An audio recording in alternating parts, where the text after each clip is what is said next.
how does grief affect the body and the mind from what you see? Grief is a physiological response as well as an emotional response. I don't know if you've ever been in the grocery store and you look down and your child isn't next to you, or if you were a child, you look up and your mom is not the pair of legs standing next to you. And you can feel, you can hear, even in my voice, right?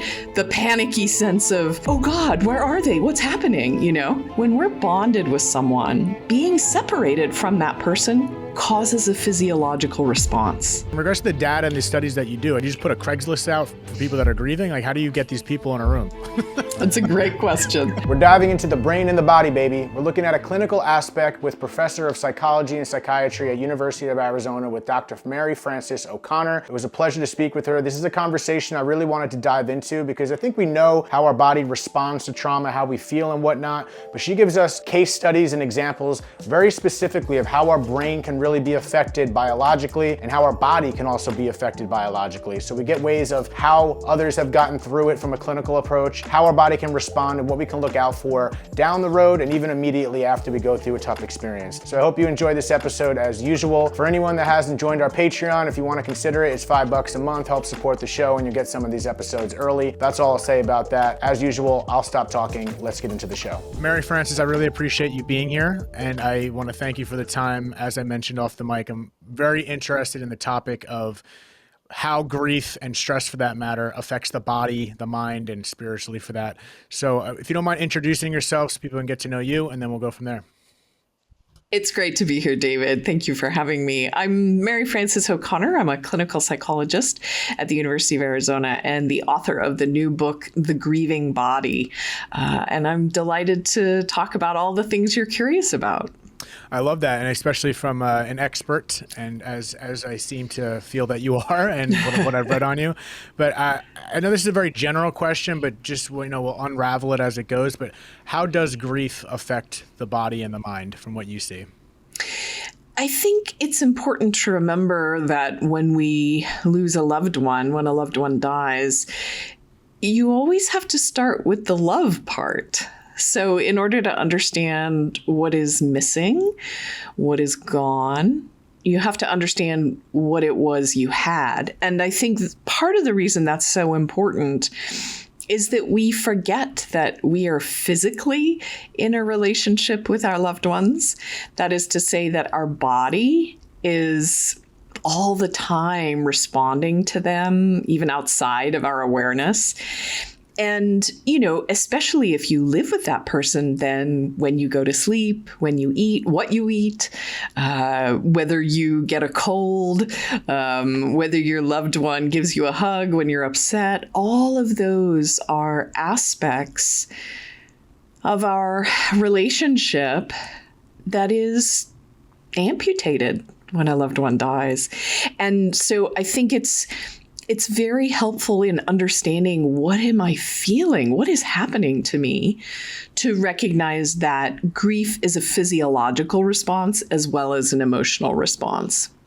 Right. And so you said something specifically of what we're aware of. So does that mean there's kind of could be a sleeping giant within our body and our mind that kind of continues on the way we live our life or the way we feel without even knowing it? What's interesting is the way we feel, of course, is consciously available, right? We can ask ourselves, gosh, how am I feeling today? But a lot of the adjustment that has to take place, the things that our brain and our body do to deliver the answer to how am I feeling today, a lot of those things are below the level of awareness. So, for example, we know from research that on average, people's blood pressure goes up a few millimeters mercury. Our heart rate goes up a little bit in the first, especially 6 months. And that isn't necessarily something that you can tell, but you may notice that you feel more restless. Or for other people, you may feel more fatigued. And so it's not that we're consciously aware, gosh, my heart rate is, 4 beats faster per minute than it used to be. But the impact of that is certainly available to us. And we often feel in ways that no one told us we would if we were going to lose a loved one. And is that where the danger is? Is where when it comes to things that are unnoticed, of course, or even if they're noticed and shoved to the side, is it that prolonged emotional stress or physiological stress that is really doing the damage to us? The human body is amazingly resilient. And for the vast majority of us, this impact, this blow of losing a loved one is something that our body can absorb. Right? So your heart rate can go up a few notches, and the body accepts that and figures out how to adjust. And over time, actually, of course, our heart rate for most people comes back to where it was before as we figure out how to live this new reality we're in. But the danger is that it is a time of higher risk for medical consequences. So we know from the research that the broken heart phenomenon is a real thing, that people are more likely to die in the first 3 months after the death of a spouse or a parent or a child. And that loss, that risk in our body, it's not really so mysterious. Our body has a harder time fighting infection or has more stress on the heart. Those are just regular things that the body is always navigating as we navigate our day-to-day lives. But we know that this is a unique risk period. Unfortunately, most of us don't treat it that way. And so I think part of my hope is that when we understand that grieving is a physiological response, that we're a little more aware. Gosh, I haven't, actually been to the doctor this year. I should probably go get my blood pressure checked. Or, gosh, it's really important I get my flu vaccine this year because my body is, my immune system is taking a hit and it's harder to respond. So my hope is not so much that we get a lot of health anxiety, but that we're aware I have to care for my grieving body as well as my mental state. Right. I think that's a very important thing to bring attention to, which is why I'm so fascinated. And I mean, I want to explain the way I've understood it, and I would love if you corrected me if this has been wrong the entire time. I heard this analogy once that was talking about, in the primal days, say there's a saber-toothed tiger attacking us, and this is the immediate danger that our body has to face, so it kicks into physical fight or flight, which, from my understanding, what I've been told, correct me if I'm wrong, all our energy, for lack of better words, will go to our extremities to fight or flight, which is reducing the way our body would normally operate, affecting our immune system. So if we are constantly in fight or flight, aka stress, for a prolonged period of time, then the way our body would normally operate to heal ourselves and stay healthy is essentially detrimented. Does that make sense? Am I understanding that correctly by the way stress and grief can affect our body in the long term? I think the final outcome of what you're saying, that our body has to deal with this extra layer of stress, and so our physiology is affected, that is true. What's interesting is the death of a loved one, I know from the neurobiology, may work a little differently from a predator threat. So let me put it this way. I don't know if you've ever been in the grocery store and you look down and your child isn't next to you, or if you were a child, you look up and your mom is not the pair of legs standing next to you. And you can hear, even in my voice, right? The panicky sense of, oh God, where are they? What's happening? So what is important to realize is once we're bonded with someone, as, mammals who have attachment figures, when we're bonded with someone, being separated from that person causes a physiological response. So there doesn't have to be an external threat per se. It is simply their absence which leads to these physiological stress responses. And so while it is also true that depending on the circumstances, sometimes we had a death of someone that was in a violent context, of course you can have that trauma response there. But even if your, older grandmother who'd been sick for many years dies peacefully in her bed, knowing that that person is gone has an impact on us because we are expecting to be with that person. And in their absence, our physiology responds. So that is to say, of course, in both cases, your heart rate goes up, right? Your heart is not super complicated. It either goes up or down. And so both with trauma and with grief, our heart rate can increase. So, all the downstream effects can be similar. But I think it's helpful for people who have maybe had, not a traumatic experience to still understand that grief affects us in that way. Beautiful. Can you give me some examples scientifically about how grief biologically affects us in regards to our neurochemistry or physical ailments, or a little more scientifically that I'm not going to have a great time understanding most likely, but I would love to hear from you. I think, most of us have had these experiences with our physical body, the sort of owner's manual of our physical body. So people will tell you that they have physical symptoms that are shocking to them when their husband or wife die, or after the death of their mother or their best friend. And those come in a wide range. Each of us is such an individual, and we each have sort of stress points in our body. So in the Grieving Body, I talk about a friend of mine named Lizzie Pickering, whose son died. And she started getting bronchitis and then pneumonia. And it just seemed like one after another. And then she'd go on antibiotics, and then she'd have another round. And for her, the research studies show us that our immune system is not as able to fight off infection initially when we have the death of someone. And so for her, this was how it manifested in these continuous lung infections. And over time, she learned how to navigate her stress, to calm and soothe her body. And she realized that doing that helped her immune system to respond more effectively when she got sick. So that's one example of how a person might react, but not everyone's going to react the same way. Another person, like I was saying, might have hypertension, and yet another person might find that they experience being off balance. So feeling that they have vertigo or that they're prone to accidents. The way that it's going to affect us will vary in our different bodies. Yeah, and you just kind of answered a question I didn't even ask yet, because the individuality of grief always comes up, and I was wondering if there was a foundational aspect that, even though it is individual because you may react differently, I wonder if, since there are the basic emotions, if you will, is there still, is there that foundation, though, even though we may receive it differently and our body and mind may react differently, is there an undercurrent of a foundational correspondence among grievers, if you will?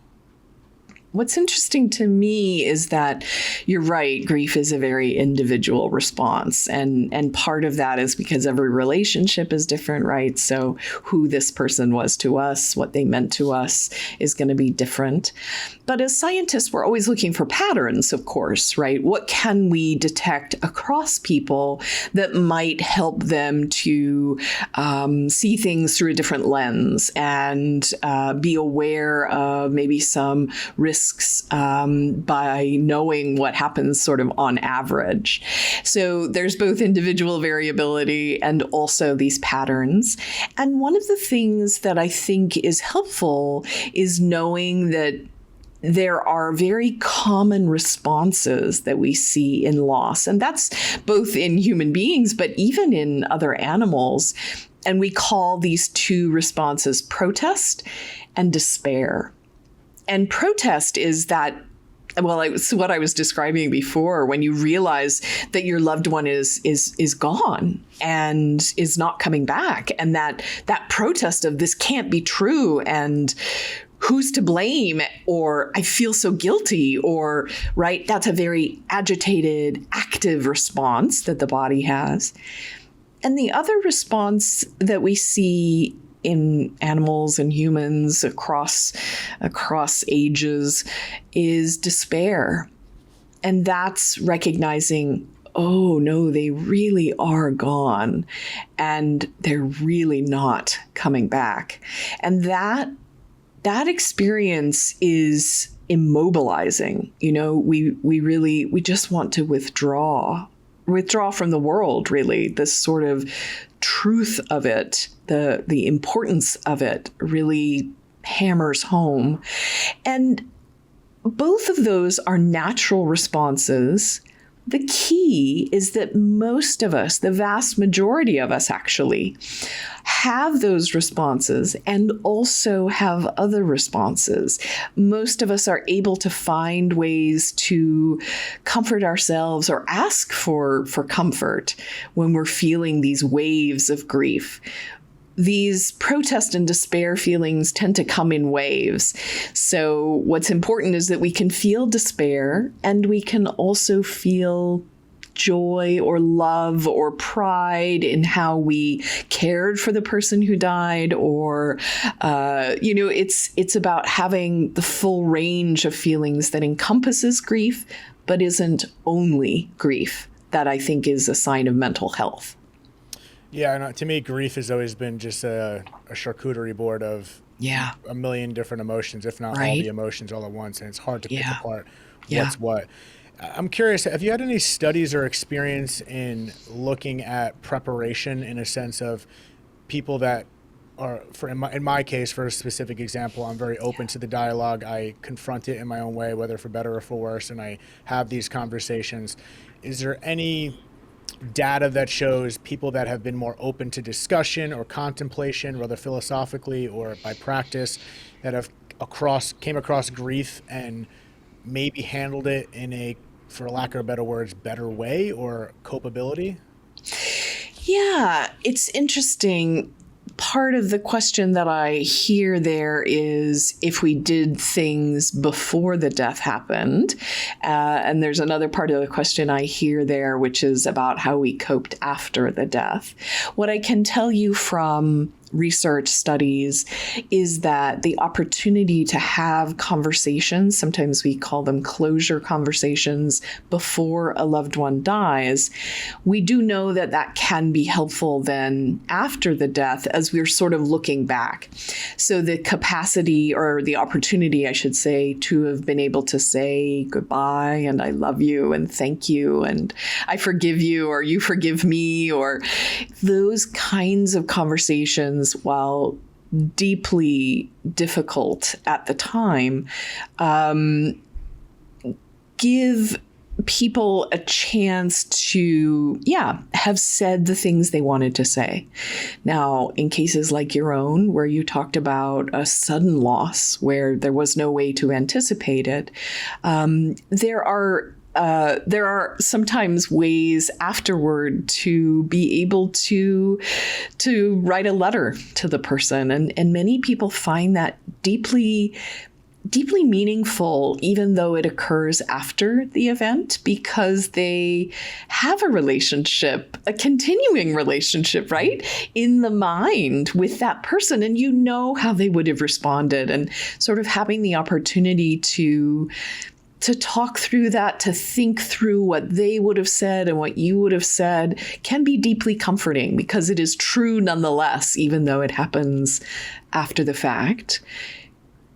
What we know is that avoidance, feeling terrified of our feelings of grief, and so avoiding them kind of at all costs, while this can be a coping strategy that in the moment can, relieve us from the pain that we might feel, in the long run, it tends not to help us learn how to manage the waves of grief that are going to come.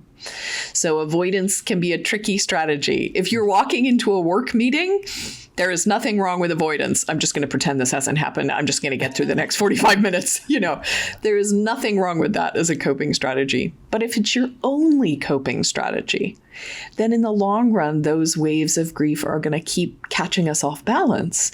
And we won't have found different skills to soothe ourselves when they come, or to ask for comfort when those waves come. Yeah, it's gonna show itself at some point. And in a personal anecdote, when I first saw the footage of my father of 9/11, and then that moment happened, I remember I felt everything everything went black, and there's so much that I don't remember, but I haven't actively looked for ways. I've only brought it up conversationally like this, but I would love to regress back and figure out what those lost memories were. Like I feel like I had so much brain fog, as if my body just wanted to go black and just block this out for a protective mechanism to tell me to handle this shit later for as I would say. Yeah. But is there any way for someone in child loss, in my case, to recover that brain fog or that immediate shock that happened? I think, the question that I would ask, if it was me, the question I would ask myself is there any benefit to doing that? So, our brain and body is remarkably good at taking care of us. And I think that in many instances, it does the thing which makes the most sense for us. Now, what I would say is, if a person feels that they're fairly mentally healthy, they have a full range of life experiences, they are attached to living loved ones now, they feel like they can have times where they are creative or joyful, and also have times, of course, where they may feel incredible yearning or sadness. As long as they have the full range of human experiences in their adult life, it may not be necessary to really do more with what happened back then. If people are really struggling in the present moment, if they are really finding themselves blocked at ever being creative, or if they're finding that they really can't accept a relationship, they can't really fully engage in a relationship with a living loved one, then those could be reasons to talk with, a knowledgeable therapist about, is it worth sort of trying to understand what happened and whether there's a connection between what happened and how I feel now. But I wouldn't say that it's automatically something that we should unpack without any goal in mind. Yeah, it's funny you say that. My mother, when I had the episode with her, she brought a similar way of saying, I mean, maybe you don't have to remember. Maybe it's not necessary. And the way you just described it, I can relate to. Like I'm looking. It's curiosity. It's me wanting to know more about myself at 12. Yes, to see if there's any connections to how I feel today, but not from a necessity of needing to know to heal today. Yeah. So it was more just this constant thing that I do, which is called seeking, and I'm just curious to see what happened after that. Like, it's not like it went completely black, but sometimes it feels like that, where I just like shut down. Yeah, and I don't know you well, David, so I can't say as a clinical psychologist might say, who knew you well, right. But I would say that it's interesting that you use that term seeking. So a distinction we make in psychotherapy is between seeking and solving. So if there's a need to solve a problem in your life now, then sometimes seeking can be the right way to get to that solution.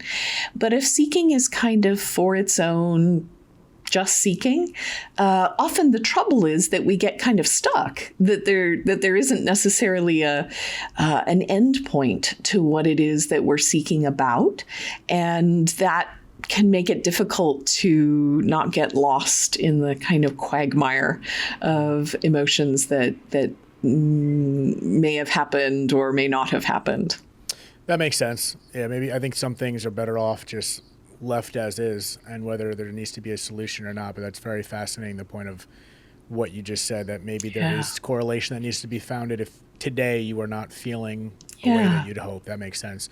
Is there anything specific to the grieving body that we haven't discussed yet that you feel is pertinent for people to know? Well, I think that, one thing that I find fascinating is that sometimes the absence of the person that leads to all this sort of physical change is seen as a medical problem. And there sort of can be a rabbit hole of, why is my stomach upset? And while I do think it is important to make sure that nothing is physically wrong, that this stress has not created an ulcer or, something like that, But that beyond that, I think just being aware that our physical reactions are kind of honoring the way that this relationship was, two people in dynamic interaction. And when one of them is pulled away, to just sort of honor that your own body will take time to adjust. It doesn't mean there's something wrong with you per se, even though your body takes time. There's a in some Native American tribes, Cherokee, for example, people will cut their braid off when a loved one dies. And what I love about this ritual is you think how long it takes your hair to grow, right? And no one says, why isn't your hair growing faster? Yeah. That's fair. That's your body just changes and adapts and absorbs in the time that it does. And so hopefully people recognizing this physical impact can also accept that it is the flip side of love, right? Grief is the flip side of love in many ways, and just allow that adaptation will take time. Yeah, and it's interesting with the layers that comes with grief. And as you mentioned, is the relationships that we have. Some people, it's often correlated with love, which I agree, because I think that's 100% true. Well, 99% true, because sometimes there's people that lose someone that maybe didn't feel love for, that had a bad relationship with. And then the feelings that we are having from this grief is partially regret due to not doing this, that, or the other. Sure. So I'm sure maybe it is a similar effect nevertheless. But in regards to letting that process for however you're grieving kind of play out as I'm taking it, let the hair grow, if you will. Yeah. Is there a fine line between allowing your body just to adjust and not addressing whatever's happening? So I think we think of this sort of physiological learning to regulate the body again in the absence of this person is going to cause symptoms. So the only time that we worry about symptoms is where they sort of get outside of the bounds of good human functioning. That is to say, if someone does develop bronchitis, they need, bacterial bronchitis, they need antibiotic. Or if they have hypertension, they need to do the treatments that the doctor recommends. Those are not mysteries in the sense that if you get outside the bounds, that will be picked up on a normal doctor's, annual checkup. So I think there's sort of this line between, gosh, my body is not operating the way I expect it to. And there's not necessarily something wrong. You're simply adapting until you get to a point where a doctor says, hey, this is actually probably something we should treat, And speaking of treating, what are some ways that you've noticed to reverse any neurological effects or biological effects? I think of it more as, I think of grieving as a form of learning. So not so much that we're reversing anything, but we're understanding, how our body reacts when we have this enormous kind of stress. And so I think what's interesting is to take the time to be still and listen to what your body is doing. So if you realize, gosh, I'm constantly, my mind is just running overboard. And when my mind is running overboard, I'm barely breathing. Learning to do some form of relaxation that helps you to deepen your breathing can be really helpful for the body. So I think in some ways of it as how would you help your body to heal in the same way you would help your body to heal in any situation, right? In my laboratory, we did a study where we used what's called progressive muscle relaxation. PMR, progressive muscle relaxation, is just a systematic way to go through the body and to tense muscle groups and then relax them, but also to feel what it's like when they're relaxed. And so in this study, we brought widows and widowers together and taught them this across 6 weeks to do this kind of relaxation practice. And what's fascinating is that their grief actually improved as well across that time, more so than people who were in what we call the wait list condition. So they weren't getting the treatment, the 6 weeks was just passing.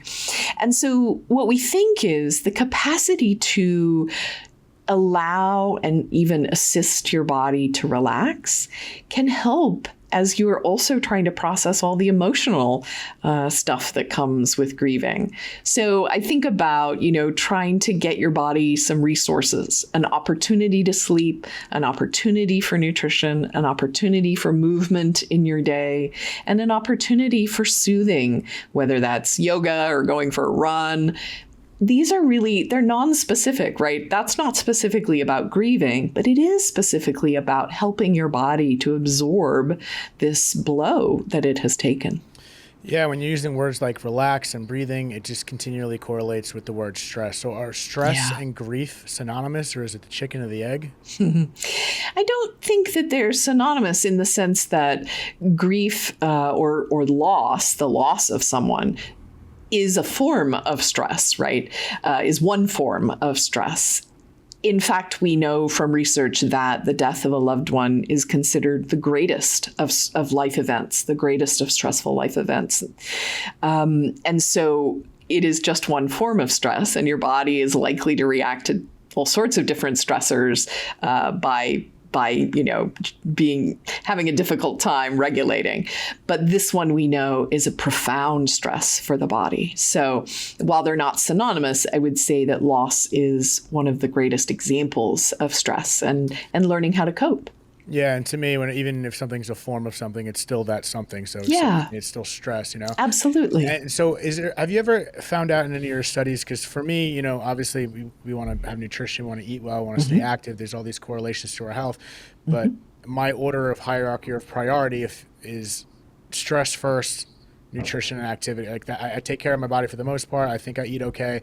But even before that, for me personally, and my mantra is I want to relax from any stress. Like that's my first priority, even before eating a good meal, as crazy as that may sound. So have you found through anything of your studies in regards to stress or grief in this context leading down the road to something more severe, like a cancer or any serious disease? We know that there are a number of diseases that are higher among bereaved people, especially in that first 6 months to a year. So, for example, a man is almost twice as likely to die of a heart attack in the first 3 months after the death of his wife, as compared to a man who's married during that same period of time. And that's a pretty extraordinary statistic. Almost twice as likely is a pretty high medical risk. I think that the way we function, there's lots of doors in to helping our system holistically function better.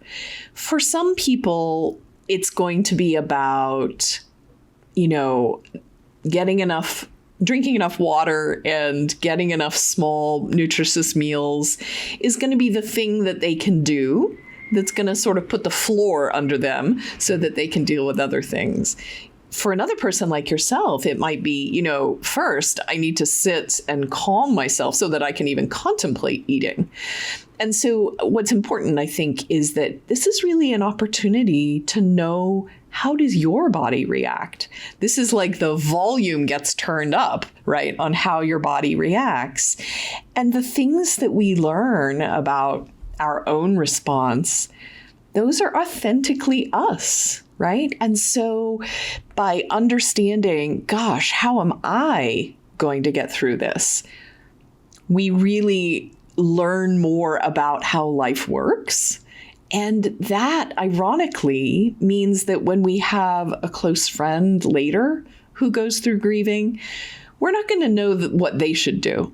But we are going to understand that this is a difficult time and that supporting them through that feels different because we, you and I, have been there, right? And so it's not that we can substitute our experience for theirs, but we are probably more open to hearing what their experience is like and giving them some grace around, it's going to take time and I'm going to be here till you figure it out. And what about perception? Like, what about the way we perceive things? Obviously, there's the psychosomatic connection between our mind and our body.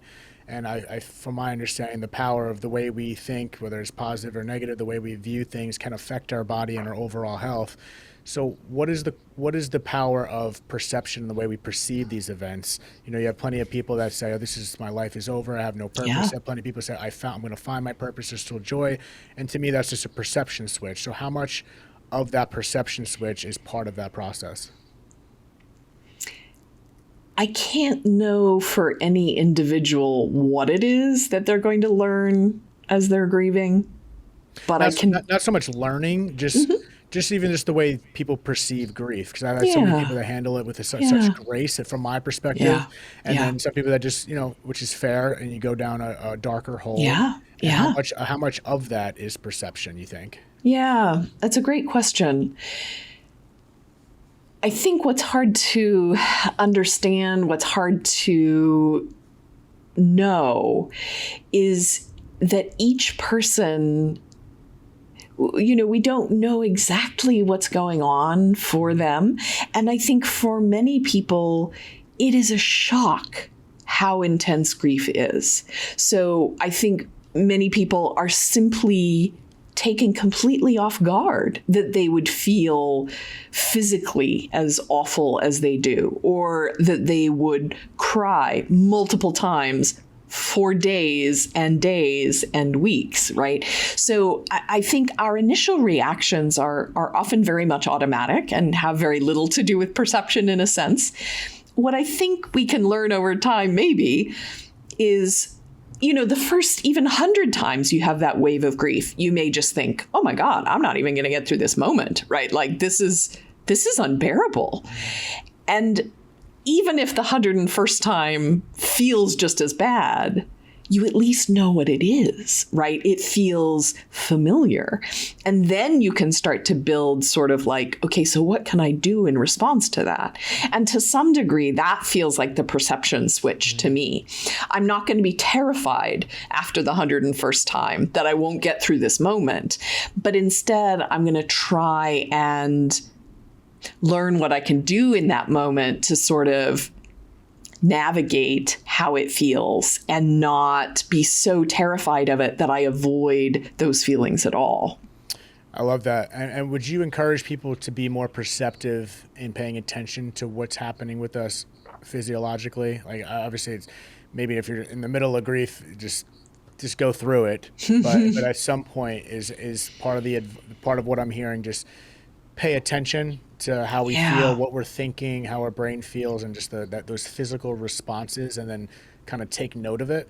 Yeah, I think that's exactly it. The idea that, gosh, is there a pattern here? Is it that every night before I go to bed, I get that same panic and dread in my heart? Well, what are the ways to sort of cope with that? A dear friend of mine whose husband had died at home, she had terrible, terrible imaginings. She had terrible kind of visuals of the bedroom where he died. And, she had friends come over and they repainted it and they moved her furniture and she bought new bed linens. And it was a completely different experience because then going to bed, she had all these memories of these close friends who had sort of been there with her as she refurnished and changed the situation. And those were the memories she started to think about going to bed instead. And so there's an example where, because of this pattern she had started to notice, she found a way to cope with it and to really change her perception by doing something different. Yeah, I think, again, those patterns is the key word, because if you have an upset stomach, it might be from the Taco Bell you just had last night. So don't jump to any conclusions, people, but pay attention to the patterns.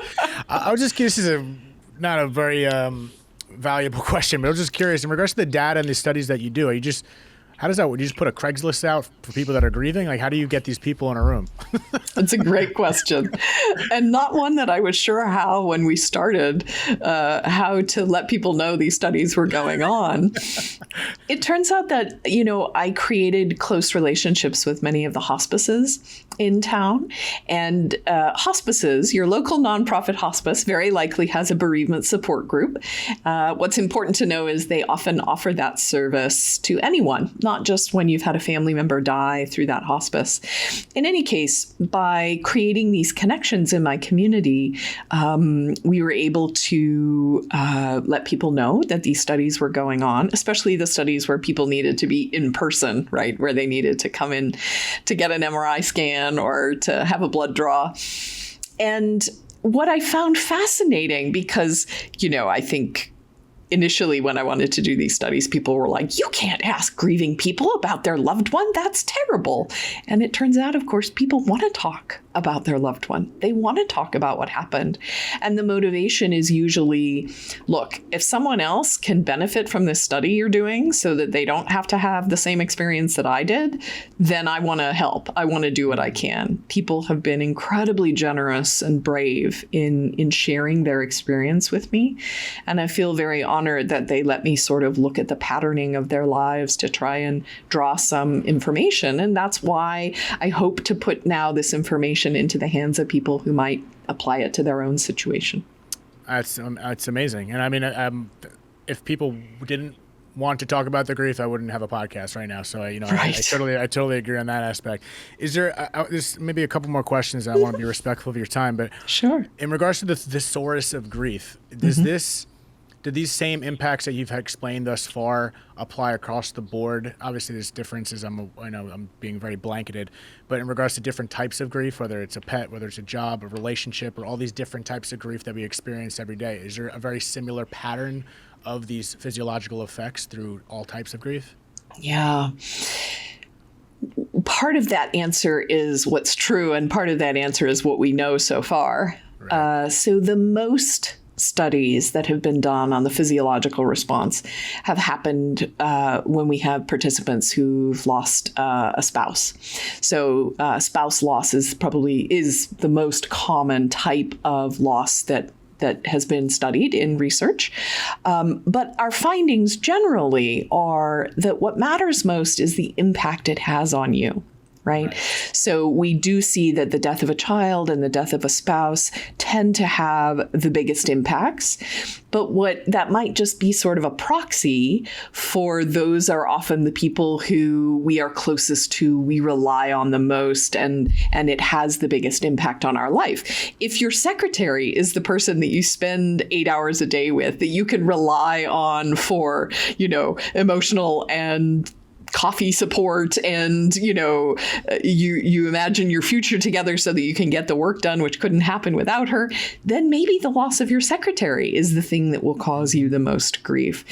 What I would say outside of that is, although as social mammals, the death of a family member or very close friend is clearly very impactful, that loss doesn't only happen, of course, through death. So divorce, estrangement, breakup, migration, even the empty nest, right? These are all things that change that relationship from I will always be there for you, you will always be there for me.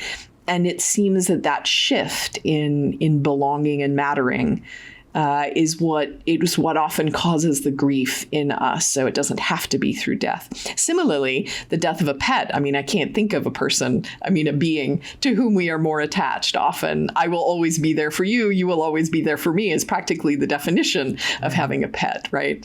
And we know pet loss does have a profound impact on people, even at the neurobiological level. And then other losses,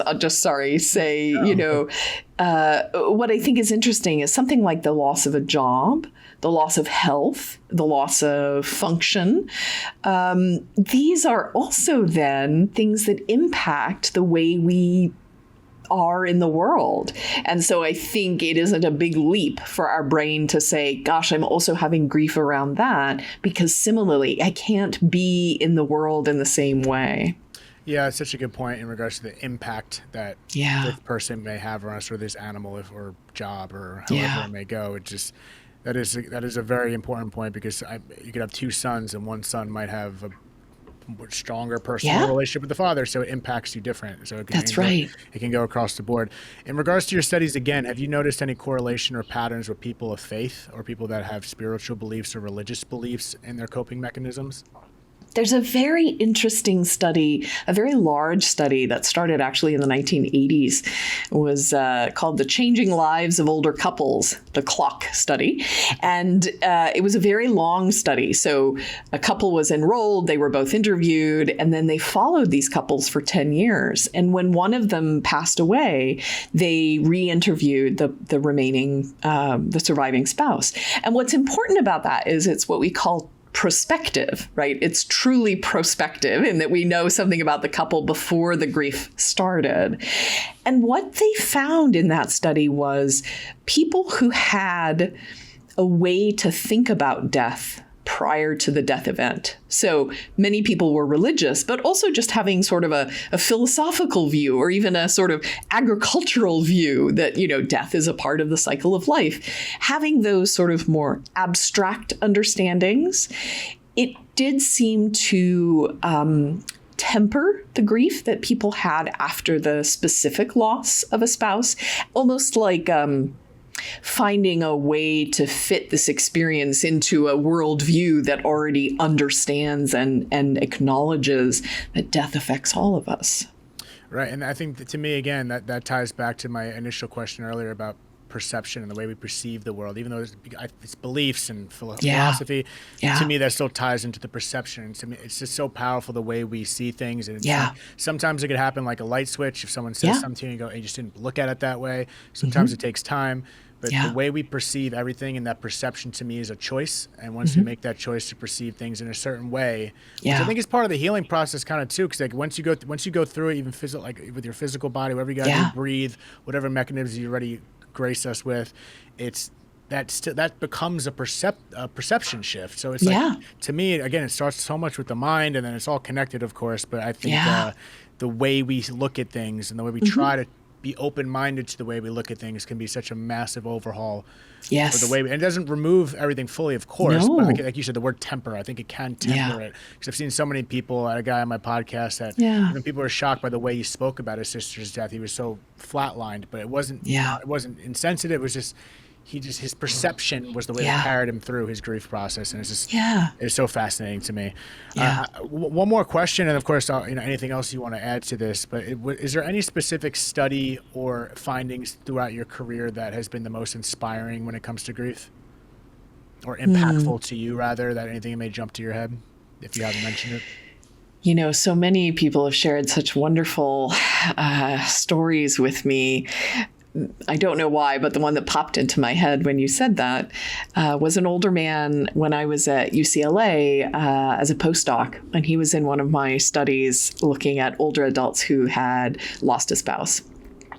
And he told me this beautiful story about having met, you know, his high school sweetheart, and they got married and lived in, you know, there was a picket fence in there somewhere and 2.5 kids. And then he told me about her getting breast cancer, and that he actually cared for her when she was dying. And he got, you know, upset and cried when he told me that she had died. And that had been maybe about 3 years previous to my interviewing him.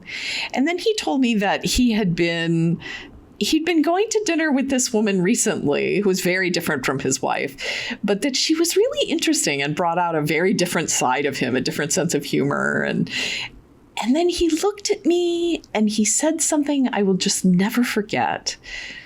He said, "The thing is, it was so good then, and it's so good now." And that to me is how grieving can work in the right circumstances. And so I just really treasure that conversation with him. That's beautiful. It's driving through the fog sometimes. You only see a few feet ahead of you, and that's all you can do. And then all of a sudden the fog will open up. Yeah. I think that comes down to a little bit of faith here and there, and then hearing people from you, hearing different stories, and seeing people in the future, if you will. Yeah. And I know, I believe everyone can get there. And there's circumstances that I can't relate to, but at the same time, I just have a overwhelming belief that humans have this incredible ability psychologically, physically to overcome. I think that's part of our system. Mary Frances, I really appreciate you being on here. I would love if you, today's January 8th, I think your book comes on February 11th. Yes. So if you're listening, this should be around this, it might be the same week, or whenever we get it out, it'll be around the same time. So if you're listening, definitely go check out a book. And if you want to, I'll drop the link in the bio as usual. Perfect. If there's anything you want to say about the book or anything else you want to add before we get out of here, the mic's yours. Boy, just really appreciate you bringing this to people, David. Your willingness to let people think and talk about things is not something everyone gets. And so I'm grateful for you doing this podcast. I appreciate that. And your book comes out on my dad's birthday. So there we go. Oh, wow. Oh, yeah. I'll have to, I'll definitely gonna grab a copy. And as usual, I'm very grateful for the opportunity, and thank you for your time. And everyone, thank you so much for listening to another episode of Dead Talks. Please go check out her new book, The Grieving Body, and also her prior works. Thank you, and we'll see you all next time. Thank you so much for tuning in to another episode of Dead Talks. Please do not forget to hit the subscribe button and also the notification bell. That'll give you updates as to when we post a new video, more episodes, and more content in general. We are streaming on all the major podcast platforms, including Apple, Spotify, iHeartRadio, Pandora, and all that. And also find us on Instagram at Dead Talks Podcast or www.deadtalks.net. Thank you so much.